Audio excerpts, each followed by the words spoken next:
Hi, this is Coach Van Calyanta and dito sa video na to ipapakita ko sa iyo yung number 1 tool na tutulong sa iyo para ma-achieve mo yung mga goals mo dito sa Clicknomics.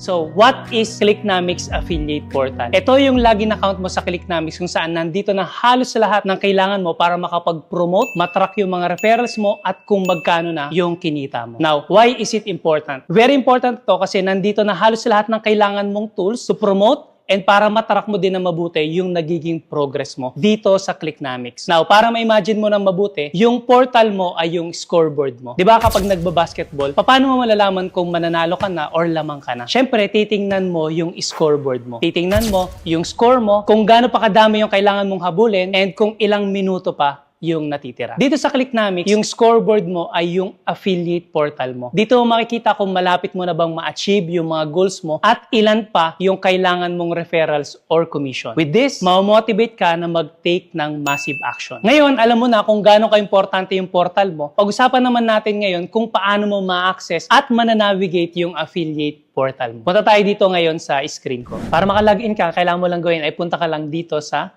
clicknomics.com. No? Pagpunta mo dyan, kailangan mong gawin ay kiklik mo lang to. No? Punta ka lang dito sa bandang gilid sa kanan, member login. So, click mo lang yan and mapupunta ka sa ganitong website. So, basically, ang gagawin mo lang dyan ay lagay mo lang yung email mo and yung default password. Ang email mo ay yung registered email mo dito sa Clicknomics and most probably meron ka din na-receive no? Na member login mo. So, dito, lagay lang natin no? Yung login account ko and yung default password. So, nakikita mo sa screen ngayon yung default password natin. And then, pagka nalagay mo na yung default password mo or yung password na sinet mo, click mo lang to, no? Yung login na kulay red na button. So, click mo lang yan. Ayan. So, dito makikita mo na yung dashboard mo. Dito sa dashboard, ang makikita mo dito ay yung last 30 days. Makikita mo kung ilan na yung na-refer mo, no? Ilan na yung nag-visit sa mga links mo, and at the same time, yung naging conversion rate mo. No, last 30 days. And meron din tayo ditong all time. Ito naman, makikita mo yung affiliate URL. So, dito sa affiliate URL mo, may nakalagay dito yung default URL mo. Basically, ito yung webinar registration mo. No? Pwede mo i-copy yan to promote. And then, makikita mo din naman dito, next, ay yung mga naging referrals mo. So, basically dito, makikita mo dyan yung kung ano pa yung mga naka-pending, ano yung mga rejected, ano yung mga accepted na mga sales mo. No? So, pag-usapan natin yan later on. Pero para mahanap mo yung mga referrals mo, click mo lang yan itong referrals. Dito naman, sa payout, makikita mo kung magkano na yung na-release na commission sa'yo. No?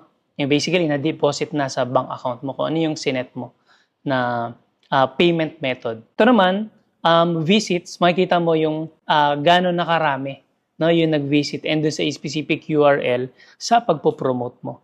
Okay? Dito naman, order details kapag pinopromote mo yung mga physical product natin, mga food supplement, no? Dito makikita yun, no? Ano yung details ng mga orders. Next ay lifetime customers. No, ito yung pinaka-importante, no? Ito dapat yung madami. Dito makikita kung ilan na yung mga naging customers mo, yung mga dati nang bumili sa'yo, and kung ano yung yung information nila. Sunod ay makikita mo dito yung click market. Dito makikita yung mga links na gagamitin mo, yung mga marketing materials, mga videos, and mga images. Yan, no? And click builder, ito yung gagamitin mo naman kapag gusto mong gumawa ng mga bridge pages mo. Para malaman mo naman kung sino yung mga top affiliates dito sa loob ng Clicknomics, dito mo siya makikita. So, ngayon, paano naman kapag sa mobile? So, ganun ulit, no? Pupunta ka lang ulit sa clicknomics.com. No, pagka nakapunta ka na doon, kiklik mo lang to. Tapos may makikita ka dyan, member login. So basically, lalagay mo lang ulit yung email mo, yung registered email mo, and yung password na nakaset sa'yo. So lagay lang natin. And pag-click mo, yan, no, click mo lang to, no, tong login na button na to. And then, para mahanap mo yung para ma-navigate mo siya, basically, kailangan mo lang gawin. Kiklik mo lang tong nandito sa top left.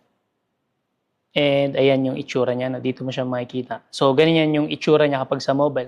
Sa next video, pag-uusapan natin yung mga evergreen products and services na pwede mong i-promote na nakakapag-generate na ng millions of sales every single month.